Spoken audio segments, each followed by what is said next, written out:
Bonded warehouse করতে হয় রপ্তানি করতে হলে। তো বন্ডেড ওয়্যারহাউস করা আসলে এসএমইদের জন্য খুব কঠিন একটা ব্যাপার হয়ে যায়। তো সেটা সমাধানের জন্য আমরা খুব রিসেন্টলি যে ব্যাংক গ্যারান্টির একটা প্রভিশন চালু করা হয়েছে এনবিআর এর সাথে কাজ করে আমরা এটা করেছি যে আংশিক রপ্তানিকারক যারা তারা ব্যাংক গ্যারান্টির মাধ্যমে আসলে শুল্কহীন পণ্য আমদানি করে আবার ওটাকে রপ্তানি করতে পারবে। তো আমার ধারণা যে এটার মাধ্যমে ধীরে ধীরে আসলে আমাদের এসএমইরাও রপ্তানি ব্যবসায় একদম সম্পূর্ণভাবে ইন্টিগ্রেটেড হতে পারবেন। আমাদের রপ্তানির খাতটা সবসময় দেখা যায় বড় বড় ব্যবসায়ীরাই খালি ওখানে ওখানে অপারেট করেন, বাট আমরা আশা করছি যে ব্যাংক গ্যারান্টির মাধ্যমে যেহেতু এখন করা যাবে, তো আস্তে আস্তে এসএমইরাও রপ্তানিতে যাবে এবং তখনই আমাদের যে আমরা একটা ডাইভার্সিফিকেশনের কথা সবসময় বলে থাকি যে আমরা খালি কেন 85% টেক্সটাইল এন্ড গার্মেন্টসই করছি, অন্যগুলো করতে পারছি না। আমার ধারণা যে এই পার্সিয়াল বন্ডেড ওয়্যারহাউসিং এর কারণে ওটা আস্তে আস্তে চালু হয়ে যাবে। দুর্নীতির বিরুদ্ধে কাজ করার চেষ্টা করা হচ্ছে। বন্দর নিয়ে আপনারা দেখতে পাচ্ছেন প্রচুর দৌড়ঝাঁপ চলছে। তো শেষ পর্যন্ত আসলে আমাদেরকে একটা জিনিস একদমই এই ব্যাপারে আসলে আপোষ করা যাবে না, সেটা হচ্ছে যে দুর্নীতিটাকে সরকারের পক্ষে একদম বন্ধ করে দিতে হবে। সরকারের কাছে কোন ধরনের সার্ভিস পেতে এসে যদি আমাদের ক্ষুদ্র ব্যবসায়ীরা দুর্নীতির সম্মুখীন হন, তাহলে আসলে বিজনেস মডেলটা কাজ করে না।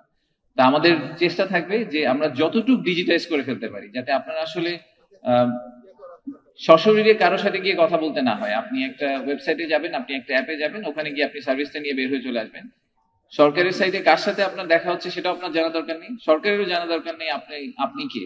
যতক্ষণ পর্যন্ত সার্ভিসটা সরকার দিয়ে দিচ্ছে ততক্ষণ পর্যন্ত এবং সিস্টেমটা যদি ঠিকভাবে কাজ করছে, তাহলে কারো সাথে কারো দেখা হওয়ার দরকার নেই। দেখা না হলেই সম্ভবত হয়রানিটা একটু কম হবে।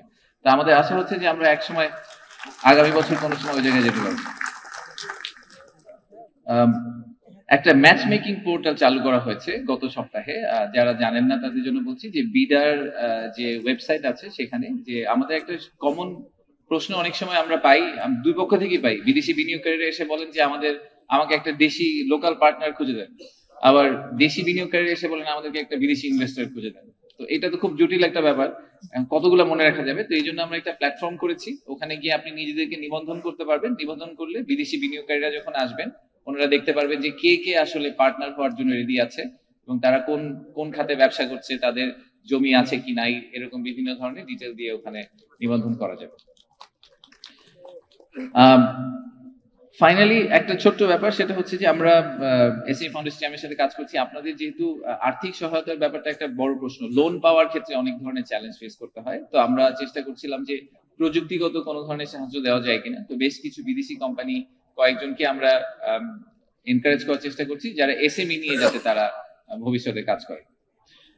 তো সব মিলিয়ে আমার আসলে একটাই বক্তব্য, সেটা হচ্ছে যে আমাদের দেশে ব্যবসা করা খুবই কঠিন একটা ব্যাপার। এটা নিয়ে আমার কোনো সন্দেহ নেই। স্পেশালি আমরা যারা চাকরি করি, আমাদের জন্য লাইফ খুব ইজি।